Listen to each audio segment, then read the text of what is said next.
আরিয়ানের production house সম্পর্কে বিস্তারিত তথ্য এবার দেব আপনাদের।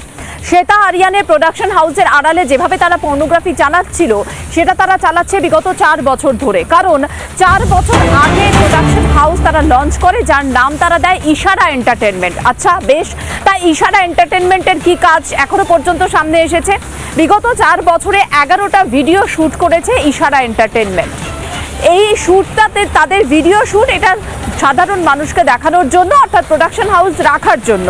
কিন্তু তার আড়ালে তারা যেটা চালাচ্ছিল সেটা হচ্ছে পর্নোগ্রাফি শ্যুট। এই পর্নোগ্রাফি শ্যুটে যে সমস্ত মেয়েরা রাজি হতো না তাদেরকে অত্যাচার চালানো হতো।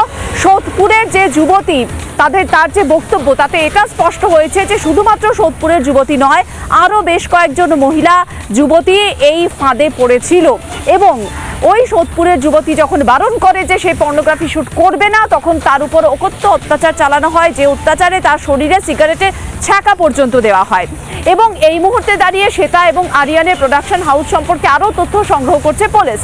শ্বেতা আরিয়ান এই মুহূর্তে ফেরার, অর্থাৎ পলাতক, তাদের কোনো খোঁজ পাওয়া যাচ্ছে না। মাঝে মধ্যেই তারা ব্যাংককে যেত এবং বিদেশ ভ্রমণ করত। ব্যাংককে তারা কেন যেত বারবার, এখন কি তারা ব্যাংককেই গা ঢাকা দিয়েছে? এই গোটা বিষয়ে নজর রেখেছেন পুলিশ।